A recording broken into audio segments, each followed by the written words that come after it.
আসসালামু আলাইকুম। এটিএন বাংলার গ্রামগঞ্জের খবরে সবাইকে স্বাগত জানাচ্ছি আমি শান্তা ইসলাম। শুরুতেই বিআরবি কেবলস সংবাদ শিরোনাম।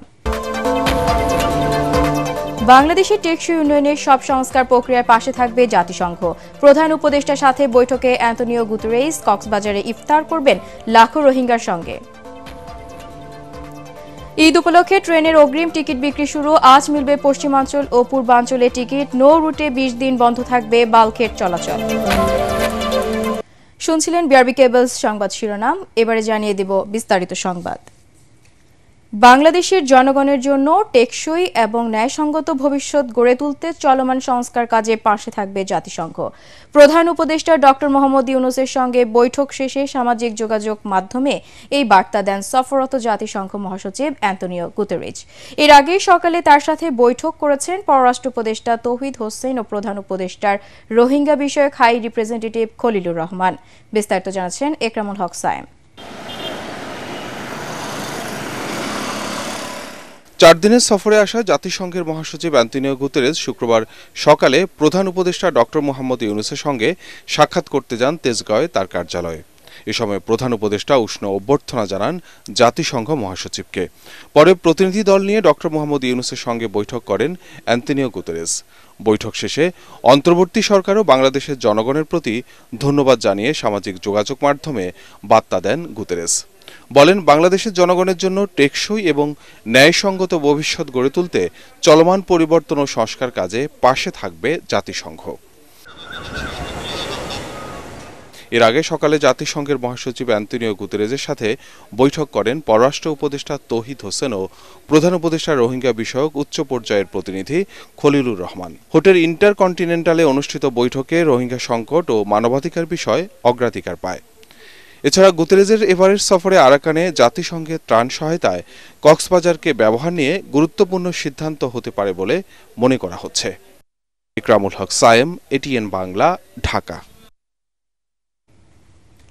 এদিকে রোহিঙ্গা ক্যাম্প পরিদর্শন সহ কক্সবাজারে বিভিন্ন কর্মসূচিতে অংশ নিচ্ছেন জাতিসংঘ মহাসচিব অ্যান্তোনিও গুতেরেস। এর আগে ঢাকা থেকে একই বিমানে কক্সবাজার পৌঁছেন জাতিসংঘ মহাসচিব অ্যান্তোনিও গুতেরেস ও প্রধান উপদেষ্টা ডক্টর মোহাম্মদ ইউনূস।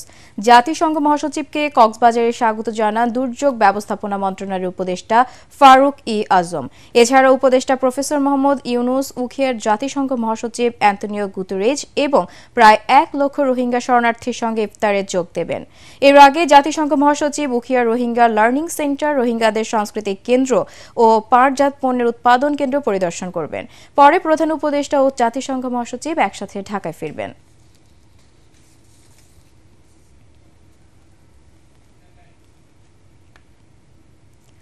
দর্শক, কক্সবাজার থেকে জাতিসংঘ মহাসচিবের সফরের সবশেষ খবর জানাচ্ছেন আমাদের প্রতিনিধি মোয়াজ্জেম হোসেন শাকিল। জাতিসংঘের মহাসচিব অ্যান্তোনিও গুতেরেস এবং বাংলাদেশ সরকারের প্রধান উপদেষ্টা ডক্টর মোহাম্মদ ইউনূস তারা আজকে রোহিঙ্গাদের সাথে প্রায় 1 লাখ রোহিঙ্গার সাথে ইফতার করবেন। মূলত এটা সবচেয়ে বড় একটি ঘটনা বিশ্ববাসীর জন্য। এটা রোহিঙ্গারাও এটা নিয়ে খুবই আশাবাদী, বিশেষ করে যখন তাদের অনুদান $12 থেকে অর্ধেকে নেমে এসেছিল আন্তর্জাতিক অনুদান। এই সময় যে হতাশা তৈরি হয়েছিল, সেই হতাশার সময়ে তাদের 1 লক্ষ রোহিঙ্গার সাথে যখন জাতিসংঘের মহাসচিব অ্যান্তোনিও গুতেরেস এবং বাংলাদেশ সরকারের প্রধান উপদেষ্টা ডক্টর মোহাম্মদ ইউনূস একসাথে ইফতার করবেন, এই বিষয়টা কিন্তু তাদের সবাইকে আশান্বিত করেছে যে তারা হয়তো তাদের অনুদান যেমন বাড়বে এবং অনুদানের চেয়েও সবচেয়ে বড় কথা, তারা নিজেদের দেশে ফিরে যাওয়ার একটা সুযোগ পাবেন এবং তাদের যে মিয়ানমারে তাদের যে অধিকার, সেই অধিকারগুলো তারা ফিরে পাবেন এবং এই মিয়ানমারে তাদের জন্য পরিবেশ তৈরি করতে আন্তর্জাতিক একটা চাপ তৈরি হবে এই সফরের মধ্য দিয়ে, এমনটি তারা প্রত্যাশা করেছেন। তো এটি একটি ভেন্যু, এটা হচ্ছে বিয়াম ফাউন্ডেশন আঞ্চলিক কেন্দ্র। এখানে কিন্তু বাংলাদেশ সরকারের প্রধান উপদেষ্টা এখানে একটি স্থানীয় মানুষের সাথে মত বিনিময় করবেন। 20 নম্বর ক্যাম্প এখন প্রস্তুত, সেখানেও নিরাপত্তা ব্যবস্থা জোরদার করা হয়েছে। সেখানেও কিন্তু প্রধান উপদেষ্টা এবং জাতিসংঘের মহাসচিব ইফতার করবেন 1 লক্ষ রোহিঙ্গার সাথে। ইফতার শেষে কিন্তু আবার সেখানকার রোহিঙ্গাদের যে কমিউনিটি লিডার, সেখানকার যে বিভিন্ন ধর্মীয় নেতা আছে, তাদের সাথেও ওনারা মত বিনিময় করবেন। এবং সেরকম কয়েকজন রোহিঙ্গার সাথে আমি কথা বলেছি, তারা বলেছেন তারা মিয়ানমারে নিজেদেরকে যেন ফিরিয়ে নিয়ে যাওয়ার জন্য যে অধিকারগুলো সেগুলো যেন ফিরে পেতে বিশ্ববাসীর জন্য তাদের জন্য কাজ করে, সেই জন্যই কিন্তু তারা আবেদন জানাবেন।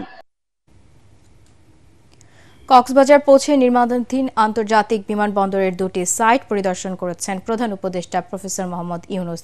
এ সময় তাকে কাজের অগ্রগতি ও সর্বশেষ পরিস্থিতি সম্পর্কে তাকে অবহিত করা হয়। এ সম্পর্কিত একটি সারসংক্ষেপ উপস্থাপন করেন বেসামরিক বিমান চলাচল কর্তৃপক্ষ বেবিচক। তারা জানান, আন্তর্জাতিক বিমানবন্দরের নির্মাণ কাজ ৯৫% শেষ হয়েছে। বাকি কাজ এ বছরের ডিসেম্বরের মধ্যেই শেষ হবে বলে প্রত্যাশা করা হচ্ছে। আন্তর্জাতিক বিমানবন্দরটি চালু হলে প্রতিদিন ৪০ থেকে ৫০টি এয়ারক্রাফট এই বিমানবন্দর থেকে ওঠানামা করবে বলে প্রধান উপদেষ্টাকে জানানো হয়েছে।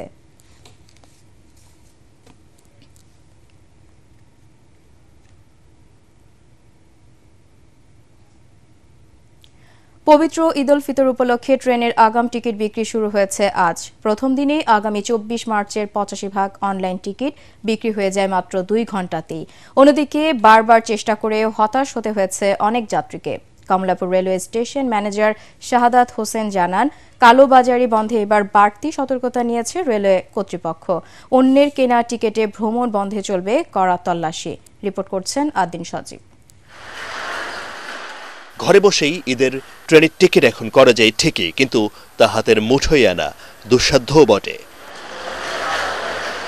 আগামী ২৪ মার্চের জন্য অনলাইনে পশ্চিমাঞ্চলের আগাম টিকিট বিক্রি শুরু হয় সকাল ৮টায়। ২ ঘন্টা যেতে না যেতেই উধাও হয়ে যায় প্রায় সব টিকিট। রেল কর্তৃপক্ষ বলছে, একটি সিটের বিপরীতে চেষ্টা করছেন অনেকেই, কেউ পাচ্ছেন, বেশিরভাগই পাচ্ছেন না। এটা একটা চেকিং এর যে ব্যবস্থা ওটা রাখা উচিত, কারণ হচ্ছে সেক্ষেত্রে একজনের এনআইডি ইউজ করে আরেকজন প্রতারিত হবে না। এটা 100% শিওর যে সামহাও ওরা কিন্তু এটা হোল্ড করে রাখতে পারে। এখন যেমন আমরা 10 দিন আগে যদি কাটি, অনেক সময় দেখা যায় সকাল উঠে যদি কাটতে বসি, খুব লাকি হলে পাওয়া যায়। কমলাপুরের স্টেশন ম্যানেজার শাহাদাত হোসেন বলেন, যাত্রীদের সেবা নিশ্চিতে এবার ঈদ যাত্রায় ৫ জোড়া বিশেষ ট্রেন চলবে। প্রতিদিন ৩৩,০০০ সিটের বিপরীতে ৫৫,০০০-এর মতো যাত্রী যাতায়াত করতে পারবেন। আমি এই সার্ভিসটা ওই যাত্রীকে নিশ্চিত করার চেষ্টা করি। সেক্ষেত্রে যদি আমি ওটিপি বন্ধ করে দিই, সেক্ষেত্রে আপনারা দেখবেন যে তখন টিকিট কালোবাজারির নৈরাজ্য চলবে। ৫৫ থেকে ৬০,০০০ যাত্রী পরিবহন করার আমাদের ক্যাপাসিটি। সেক্ষেত্রে আমাদের যদি ৬ লাখ যাত্রী টিকিট চায়, সেক্ষেত্রে এত আমরা সবাইকে টিকিট দেওয়া সম্ভব হবে না। সুযোগ সন্ধানীদের সতর্ক করে দিয়ে এই রেল কর্মকর্তা বলেন, অন্যের টিকিটে কাউকে ভ্রমণ করতে দেয়া হবে না, তল্লাশি হবে কয়েক দফায়। প্ল্যাটফর্মে প্রবেশের মুখে সেখানে হচ্ছে, আবার আমাদের যখন ট্রেন স্টেশনের ভিতরে যখন প্রবেশ করতেন সেখানে হচ্ছে, ডেস্টিনেশনে যাওয়ার পরেও চেকিং হচ্ছে, কয়েকটা স্তরে চেকিং হচ্ছে, যাতে এটা স্বচ্ছতা ঠিক থাকে। বরাবরের মতো এবারও যাত্রার আগে স্ট্যান্ডিং টিকিট কেনার সুযোগ থাকছে। আগামী ২৫ মার্চের আগাম টিকিট মিলবে ১৫ মার্চ। আদ্দিন সজীব, এটিএন বাংলা, ঢাকা। আসন্ন ঈদ উল ফিতর উপলক্ষে আগামী ১৬ মার্চ থেকে ৫ এপ্রিল পর্যন্ত দেশের নৌরোডগুলোতে সম্পূর্ণ বন্ধ থাকবে বাল্কের চলাচল। একই সঙ্গে নারায়ণগঞ্জের শীতলক্ষা, মুন্সিগঞ্জের গজারিয়া, বরিশালের মেঘনা নদী সহ সব অপরাধপ্রবণ অঞ্চলগুলোতে কোস্টগার্ড, নৌ পুলিশ এবং নৌবাহিনীর বিশেষ টহলের ব্যবস্থাও থাকবে।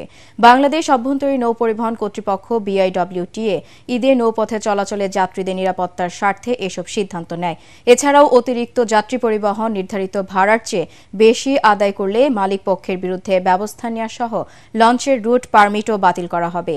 এছাড়া কোনো অবস্থাতেই ফিটনেসবিহীন কোনো জলযান নৌপথে চলাচল করতে পারবে না বলে জানিয়েছে BIWTA।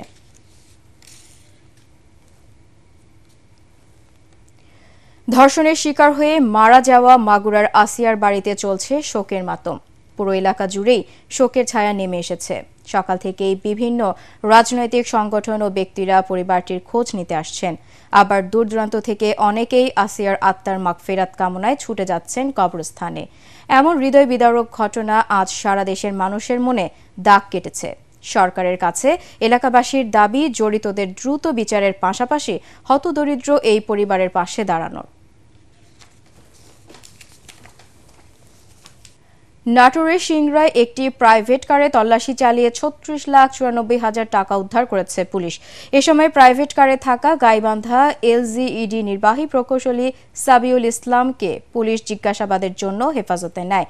অতিরিক্ত পুলিশ সুপার একরামুল হক জানান, নিয়মিত অভিযানের অংশ হিসেবেই গতরাত ১২টার দিকে সিংড়া উপজেলার চলন বিল গেটে নাটোর বগুড়া মহাসড়কে চেকপোস্ট বসায় পুলিশ।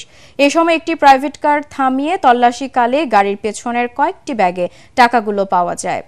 পরে কার সহ প্রকৌশলীকে থানা হেফাজতে নেওয়া হয়। জমি বিক্রির টাকা নিয়ে গাইবান্ধা থেকে ভাড়া করা প্রাইভেট কারে রাজশাহীর নিজ বাসায় যাচ্ছিলেন বলে দাবি করেন প্রকৌশলী সাবিউল। তবে সঠিক তথ্য প্রমাণ দিতে না পারায় বিষয়টি অনুসন্ধানে দুদককে খবর দেওয়া হয়েছে বলে জানান ওই পুলিশ কর্মকর্তা। শেরপুর পরিবেশ অধিদপ্তর ও জেলা প্রশাসনের অভিযানে আরও ২টি ইটভাটা গুঁড়িয়ে দেওয়া হয়েছে। গতকাল শ্রীবরদী উপজেলার খোসালপুর এলাকায় অভিযান চালিয়ে একতা জিগজ্যাগ ব্রিক্স এবং মনিরা জিগজ্যাগ অটো ব্রিক্সে অভিযান চালিয়ে চিমনি সহ অন্যান্য মালামাল ভেঙে দেওয়া হয়। এই নিয়ে গত কয়েকদিনে জেলার মোট ১৫টি ইটভাটা ভেঙে দিল ভ্রাম্যমাণ আদালত। বৃহস্পতিবার ভ্রাম্যমাণ আদালত পরিচালনা করেন শ্রীবরদী উপজেলার সহকারী কমিশনার ভূমি ও নির্বাহী ম্যাজিস্ট্রেট নাহিদুল হক। জেলা পরিবেশ অধিদপ্তরের সহকারী পরিচালক নূর কুতুবে আলম সিদ্দিক, জেলা প্রশাসন ও জেলা পরিবেশ অধিদপ্তরের অন্যান্য কর্মকর্তা, সেনাবাহিনী, ফায়ার সার্ভিস এবং পুলিশ সদস্যরা এ সময় উপস্থিত ছিলেন। মাহে রমজান ও ঈদ উল ফিতর উপলক্ষে বাংলাদেশ সাংবাদিক কল্যাণ ট্রাস্টের উদ্যোগে ময়মনসিংহে বেকার ও সমস্যাগ্রস্ত সাংবাদিকদের মাঝে ইফতার ও ঈদ শুভেচ্ছা উপহার বিতরণ করা হয়েছে। জেলা সাংবাদিক ইউনিয়নের আয়োজনে প্রেসক্লাব মিলনায়তনে এইসব উপহার বিতরণ করেন অতিরিক্ত জেলা ম্যাজিস্ট্রেট উম্মে হাবিবা মীরা। ময়মনসিংহ সাংবাদিক ইউনিয়নের সভাপতি এম আইয়ুব আলী, সাধারণ সম্পাদক সাইফুল ইসলাম ও প্রেসক্লাবের সহসভাপতি নওয়াব আলী এ সময় উপস্থিত ছিলেন। অনুষ্ঠানে জেলার ২০ জন সাংবাদিককে ইফতার সামগ্রী ও ঈদ শুভেচ্ছা উপহার দেওয়া হয়েছে। পটুয়াখালীতে সনাতন ধর্মাবলম্বীরা উদযাপন করছে হোলি উৎসব। সকাল থেকে জেলার বিভিন্ন হিন্দুপাড়া এবং মন্দির প্রাঙ্গণে শুরু হয় এই উৎসব। এই উপলক্ষে ঢাকের বাদ্য, উলুধ্বনি এবং ধর্মীয় গানে মুখরিত হয়ে ওঠে মন্দির প্রাঙ্গণ।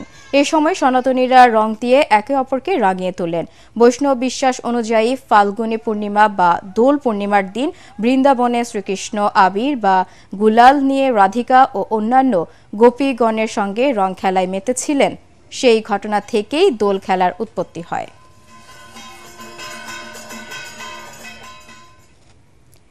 ব্যাপক উৎসাহ উদ্দীপনা ও ধর্মীয় আচারের মধ্য দিয়েই জাহাঙ্গীরনগর বিশ্ববিদ্যালয়ে দ্বিতীয়বারের মতো উদযাপিত হল সাঁওতাল সম্প্রদায়ের বাহাবঙ্গা উৎসব। সকালে বিশ্ববিদ্যালয়ের ৭ম ছায়া মঞ্চে বাহাবঙ্গা উদযাপন কমিটির আয়োজনে দিনব্যাপী এই অনুষ্ঠান শুরু হয়। এ সময় ঐতিহ্যবাহী গান ও নাচের তালে তালে বিশ্ববিদ্যালয়ের শালবনে জড়ো হয়ে পূজা অর্চনায় অংশ নেন সাঁওতাল ধর্মাবলম্বী নারী ও পুরুষরা। এরপর নিজেদের মধ্যেই শালফুল বিতরণ, তীর নিক্ষেপ, ঐতিহ্যবাহী বাহার নাচ ও আলোচনা সভার আয়োজন করা হয়।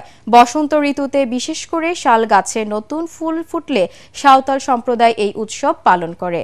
উৎসবে মূলত সাঁওতাল সম্প্রদায়ের মঙ্গল ও তাদের জীবিকায় সমৃদ্ধি কামনা করা হয়। পরবর্তী সংবাদ দেখার আমন্ত্রণ জানিয়ে এখনকার মতো শেষ করছি। এটিএন বাংলার সংবাদ ইউটিউবে দেখতে ব্রাউজ করুন youtube/ATN Bangla News। ধন্যবাদ।